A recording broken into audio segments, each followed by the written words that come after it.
substance abuse treatment facility. Neighbors here tell us they find some behavior that is not above board, including needles and such. The new influx is going to make things much worse. They say the mayor's decision steamrolls their rights, that it is their safety that is not being taken into account. Well, today's stories are a prime example of how when you vote for third world socialism, you get third world socialism. You know, even I am a little bit surprised at how quickly New Yorkers are receiving the got what they voted for awards, because we are only a couple of months into Mamdani's mayorship. And as you may have heard, the socialists have already ran out of money. The city is flat broke. They're still to this day trying to figure out how they're going to finance their massive bloated $124 billion budget. You may remember the stories we covered months ago about the New York budget crisis. Well, that still has not been resolved. To this very day, they don't have a clue what they're actually going to do. Mamdani continually keeps on extending the budget deadline, but Democrats don't really have an actual solution to this. They don't know how they're going to pay for it. You can't make this up. And folks, keep in mind, this is all coming before any of the free stuff has even been fulfilled. You know, it's honestly impressive how quickly these guys are trying to speed run the end game of third world socialism, because typically it happens that the government does fulfill its initial promise and it works good for a very short period of time, and then the socialists run out of money and then the system collapses. But in this case, Mamdani is instead saying, no, we're skipping right to the end. You're not even getting the free stuff here. We're just going to have a failing government system and raise taxes and a collapsing economy all around us. That is utterly ridiculous. And by the way, you know, we've heard recent proposals that Mamdani's gonna raise essentially property taxes on wealthy out-of-staters. He got Kathy Hochul to agree to that, but is still saying we need to tax the rich. Notice how it's never enough. In the end, that's inevitably going to translate to raising taxes on ordinary New Yorkers. And again, what does Mamdani have to show for it? Zero financial campaign promises actually fulfilled. Great job there. But folks, while that is all happening, at the same time, I want to point your attention to recent developments out of the East Village of Manhattan, where rather posh, younger, certainly liberal-leaning New Yorkers are now trying to sue Mamdani after he is trying to move violent, dangerous homeless shelters into their own neighborhood. Which is very strange. I don't know, I'm learning for the first time that apparently liberals don't actually like living around violent criminals, which is pretty antithetical to their entire ideology. After all, this is what they vote for. This is what they march for in the streets.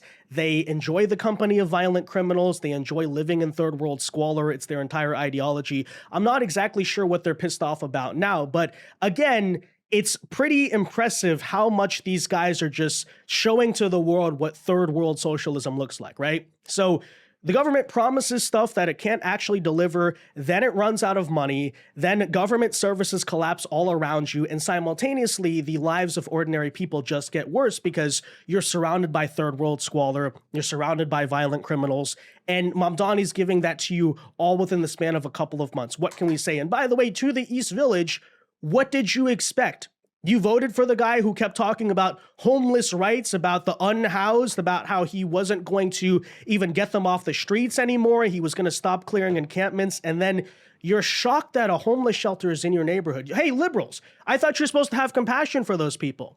I thought that it was just evil right-wingers who were suggesting that these guys are like violent drug addicts and not actually people you want to be around. It's just right-wing propaganda when you point out the crime statistics in these homeless shelters of murder, assault, sexual assault, all of these things. But I guess not. I guess actually in the end, the liberals don't like, the libtards don't like when the situation that they vote for and they force on everyone else actually comes to their own place. But hey, again, vote for third world socialism, get third world socialism. You cannot complain. Nonetheless, we'll get into these stories here today. Again, just like a general update on what's taking place in Mamdani's stand, because it's coming apart pretty quickly. So we'll tell you about why. First, though, do us a favor. If you enjoy our content, make sure you hit that like button down below. Subscribe to the channel if you are new. That is the best way to support our work, and it also ensures that you can stay up to date with all of the latest news and coverage. And let's start with the fiscal situation. So how bad currently is the New York City budget crisis? Well, this week, Mamdani announced a plan to start delaying pension payments, which is really ironic because, if you pay any attention to American politics, you would generally hear Democrats are the party of pensions and Social Security and things like that. It's the Republicans, the small government fiscal conservatives who want to take away pension payments, want to take away Social Security, things like that. And yet, in this case, it turns out the liberals being in charge, the high tax, big government, lend a helping hand liberals, actually don't think they're going to have the money to even pay the pensions of former government employees and people that they owe.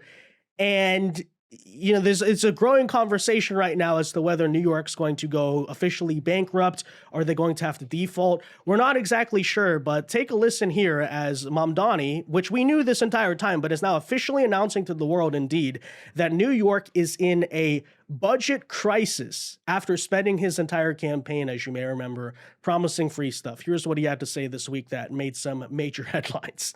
New York City faces a budget crisis of a historic magnitude. We inherited a deficit larger than any since the Great Recession. Years of mismanagement and chronic underbudgeting, alongside a structural imbalance between what New York City sends to the state and what we receive in return, have taken a toll. We cannot close this deficit with savings alone. We need new revenue, and we need a structural reset in our relationship with the state. That is the only way to meet our legal obligation to pass a balanced budget, and to do so without imposing a financial burden onto the backs of working people. I'm glad to partner with Speaker Menon as we call upon Albany and deliver a balanced budget. Together, we are extending the executive budget deadline from this coming Friday until May 12th, because a crisis of this scale cannot be solved without state action.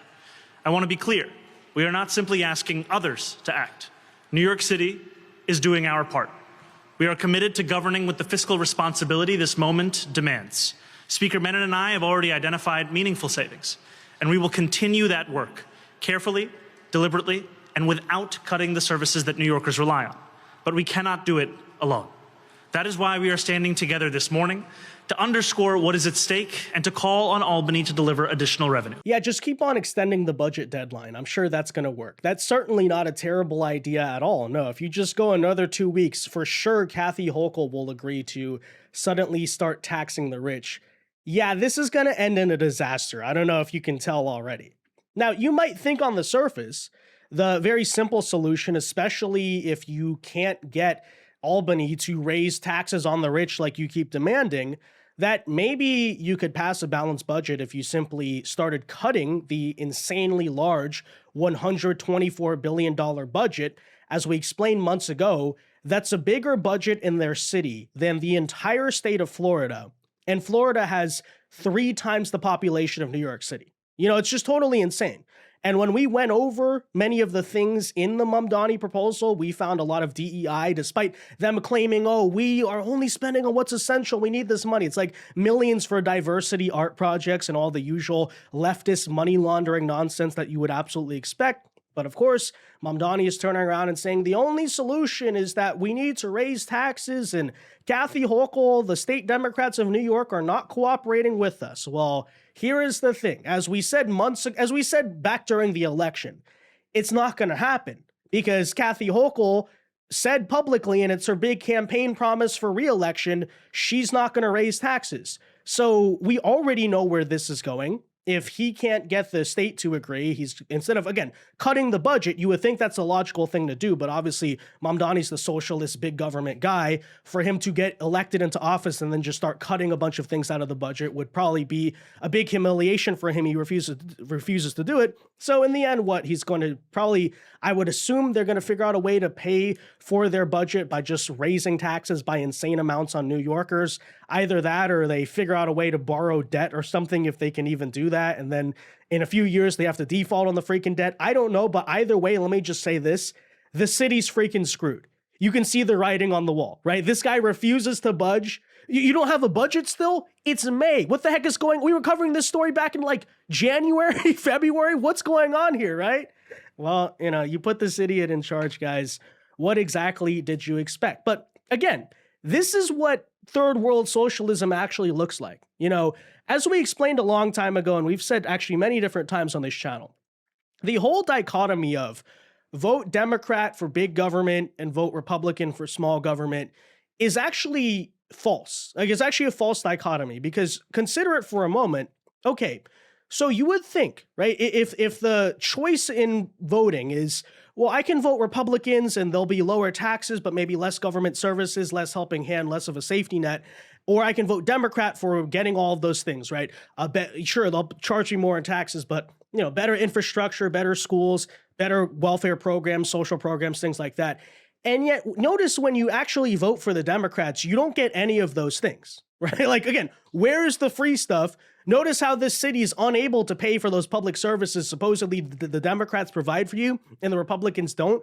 Why is that? Because in reality, when you vote for Democrats, all you're voting for is a bunch of criminal money laundering, right? Like in Minnesota, for example, a state that's now facing a freaking budget crisis after allowing Somalians to defraud billions of dollars potentially from the state. That's how it actually works, right? That's what you actually get in reality. And this is a prime example of that. So you vote for the socialist. Oh, at least we're going to have government programs. Surely the socialists should be able to manage those things, right? No.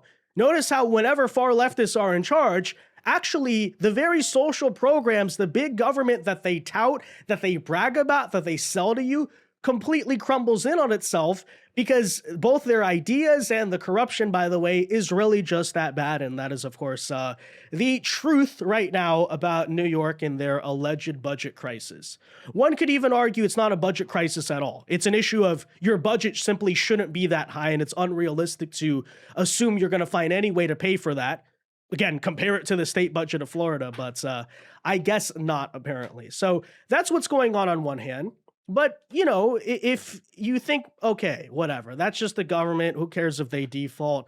Maybe they'll raise my taxes even, but at least I don't have violent homeless people living next to me, because I'm relatively upper middle class. I do well for myself. Hey, I live in the East Village of Manhattan.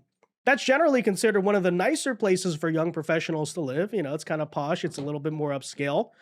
Well, ladies and gentlemen, I guess not, because apparently Mayor Mamdani is now planning to relocate the Beluve, if I'm saying that correctly, the Beluve homeless shelter to the East Village.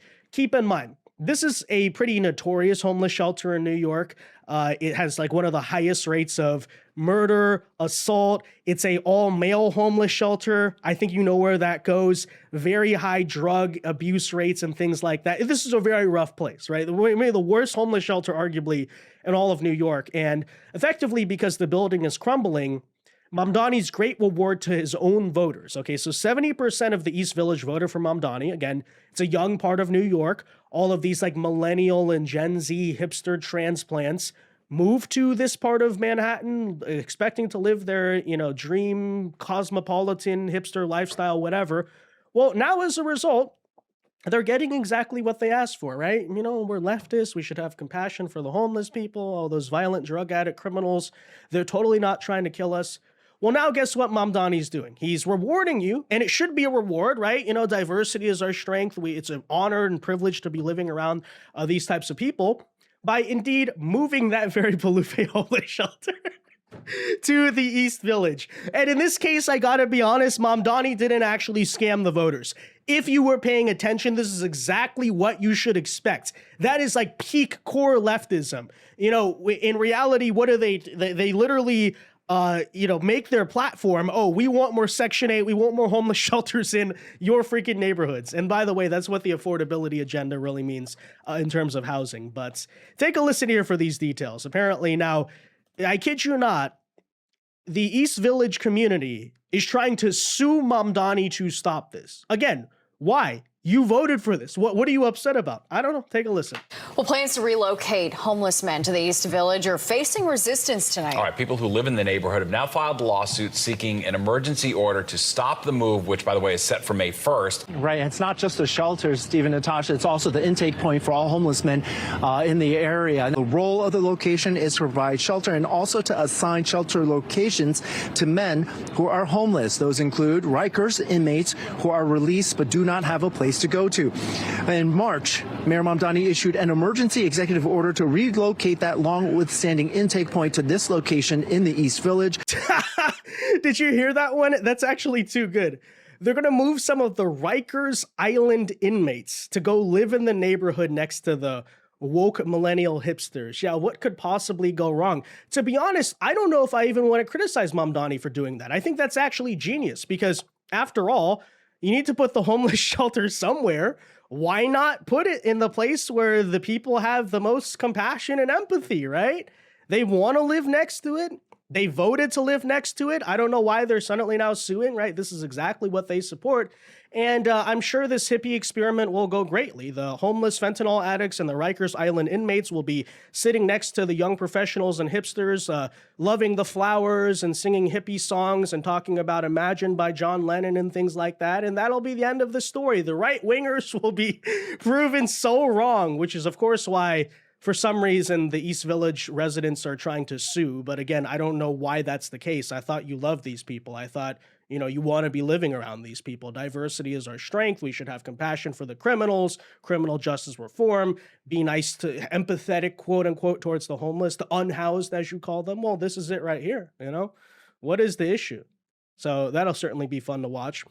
By the way, guys, especially those of you living in the East Village, how's that whole housing and affordability agenda going, by the way? Well, I would argue, and this is important to understand, this is actually what that is in practice, right? You notice Democrats as of late, they've been campaigning on this thing called affordable housing. And because everybody needs housing, a lot of middle class, working class people probably think, oh, well, they're going to lower my rent. They're even going to put in place rent controls that will freeze our rent, as Mamdani claimed, even though those things don't work. And Mamdani hasn't even done that. But no, please understand this, right? When Democrats say affordable housing, they're not actually speaking to you. They're speaking to their real constituency, which means when they say they want to build more affordable housing, it means they want to build more Section 8 and homeless shelters within your neighborhood. Prime example, East Village, Manhattan, right? So the East Villagers thought they were going to get their rent cheaper. Maybe it'll work by de facto because the homeless shelter is going to devalue the property. So maybe that could still happen. But no, in reality, it was always about the homeless shelter. And I think, honestly, we need to truly comprehend what Democrats mean when they say these things, right? We're running on affordability. We want to make life better. Because it doesn't just pertain to housing, right? When Democrats, for example, say they want to make groceries cheaper, they run on that type of stuff sometimes. What do they do in reality? They just expand EBT. They just expand food stamps. Now, the vast majority of you watching this video probably don't even qualify for food stamps in most cases, right? If you make anywhere from over like $27,000 to $40,000 a year, you're considered out of the poverty line. You're at the very least working class, and those things don't actually apply to you. So please think about this seriously, right? Sure, if you're unemployed, you don't have a job at all, you don't have any income, you live off the government. Yes, I guess in that case, you benefit from voting for Democrats, right? If you maybe make a minimum wage, sure, you're not paying that much in taxes anyway. But understand, if you're even just working class in America, the Democrat affordability agenda is not actually about you, right? Because, you would think, for example, if you actually work for a living, you make let's say you make $50,000, $60,000 a year, right? Well, you don't apply, you don't qualify for any of these government programs. The best way to make your life more affordable would be, some tax relief. Democrats won't do that. Maybe just make everyday things more affordable, deregulation, things like that. But no, notice Democrats campaign making it sound like they're going to do those things. In reality, they just expand government benefits for the absolute poorest of the poor in some cases. But in reality, in most cases, like these EBT welfare grifters at the expense of everyone else, right? Because those people who live off of Medicaid, for example, raise the insurance and healthcare costs for working and middle class people. The people who take EBT, and 40 million Americans on SNAP. What the heck is that, right? How much of that is fraudulent? Well, because there is so much EBT, that likewise raises the price of groceries because, a lot of grocery stores understand the government will pay more than the average consumer, but in the process, the price goes up, so the average consumer has to pay more as well, right? So that's something I think very serious that people need to understand, the dichotomy, the choice in terms of should I go Democrat or should I go Republican?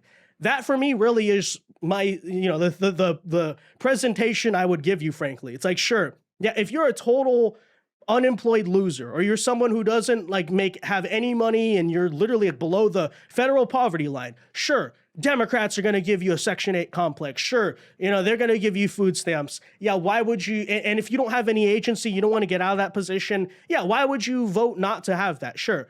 But understand, right? If you remotely do anything for a living, it does not benefit you to vote for these people. Prime example, again, the East Village of Manhattan. These people are middle class, upper middle class, a lot of young professionals. They thought voting for Mamdani would make their life more affordable. That doesn't happen. But what does actually happen in reality, right?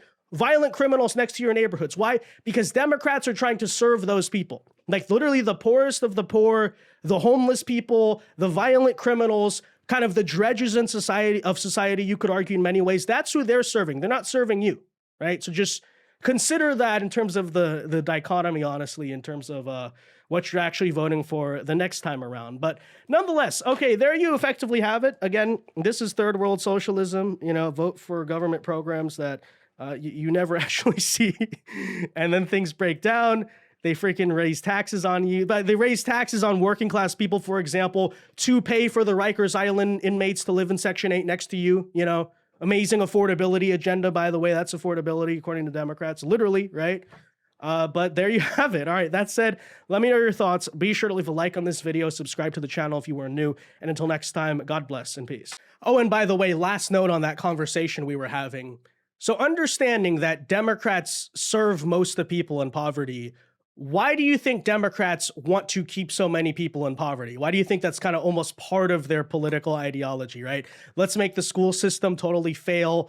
Let's encourage people not to get off of welfare. Let's have this very failed and backwards incentive structure. That might be the reason why. I'm just saying, right?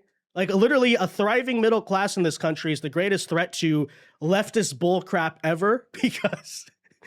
with a strong middle class in America, the middle class people with the voting power would say, why are you making my life more expensive so that way, this EBT welfare obese grifter can have lobster tails? Yeah, exactly. I know, just a thought. But anyways, that's affordability, according to the Democrats. I'm just saying.